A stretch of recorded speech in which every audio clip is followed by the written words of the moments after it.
रूस यूक्रेन युद्ध पिछले 3 सालों से चल रहा है। इसी बीच गुरुवार को रूस को करोड़ों डॉलर का झटका लगा है। गुरुवार की रात यूक्रेन ने एक बार फिर रूस के किले माने जाने वाले क्रीमिया पर सटीक हमला किया। यूक्रेन की मिलिट्री इंटेलिजेंस ने ड्रोन हमले से रूसी S-400 को गंभीर नुकसान पहुंचाया। इसी बीच ऑपरेशन में रडार यूनिट्स और लॉन्चर समेत बेहद महंगे और अहम उपकरण तबाह हो गए।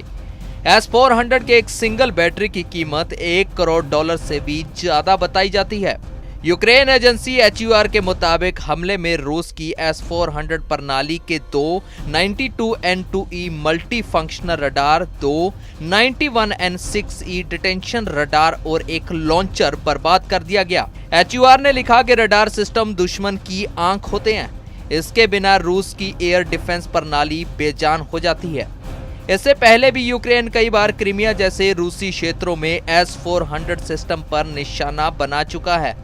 खास बात यह है कि रूस ने 2014 में क्रीमिया पर कब्जा कर लिया और इसे यूक्रेन के खिलाफ युद्ध के लिए एक लॉजिस्टिक बेस की तरह इस्तेमाल कर रहा था। रूसी मीडिया की रिपोर्ट बताती है कि सितंबर 2022 से अब तक 20,000 रूसी सैनिकों के खिलाफ यूक्रेन के खिलाफ लड़ाई से इनकार करने पर केस दर्ज किए जा चुके हैं।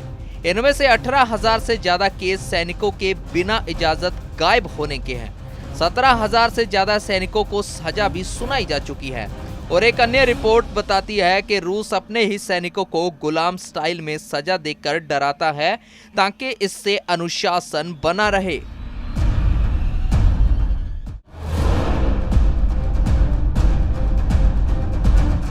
रूस यूक्रेन युद्ध पिछले 3 सालों से चल रहा है। इसी बीच गुरुवार को रूस को करोड़ों डॉलर का झटका लगा है। गुरुवार की रात यूक्रेन ने एक बार फिर रूस के किले माने जाने वाले क्रीमिया पर सटीक हमला किया। यूक्रेन की मिलिट्री इंटेलिजेंस ने ड्रोन हमले से रूसी S-400 को गंभीर नुकसान पहुंचाया। इसी बीच ऑपरेशन में रडार यूनिट्स और लॉन्चर समेत बेहद महंगे और अहम उपकरण तबाह हो गए। S-400 के एक सिंगल बैटरी की कीमत $1 करोड़ से भी ज्यादा बताई जाती है। यूक्रेन एजेंसी HUR के मुताबिक हमले में रूस की S-400 प्रणाली के 2 92N2E multi functional radar, 2 91N6E detention radar और एक लॉन्चर बर्बाद कर दिया गया। HUR ने लिखा कि रडार सिस्टम दुश्मन की आंख होते हैं। इसके बिना रूस की एयर डिफेंस प्रणाली बेजान हो जाती है।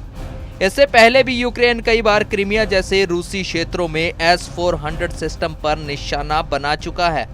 खास बात यह है कि रूस ने 2014 में क्रीमिया पर कब्जा कर लिया और इसे यूक्रेन के खिलाफ युद्ध के लिए एक लॉजिस्टिक बेस की तरह इस्तेमाल कर रहा था। रूसी मीडिया की रिपोर्ट बताती है कि सितंबर 2022 से अब तक 20,000 रूसी सैनिकों के खिलाफ यूक्रेन के खिलाफ लड़ाई से इनकार करने पर केस दर्ज किए जा चुके हैं। इनमें से 18,000 से ज्यादा केस सैनिकों के बिना इजाजत गायब होने के हैं। 17,000 से ज्यादा सैनिकों को सजा भी सुनाई जा चुकी है। और एक अन्य रिपोर्ट बताती है कि रूस अपने ही सैनिकों को गुलाम स्टाइल में सजा देकर डराता है ताकि इससे अनुशासन बना रहे।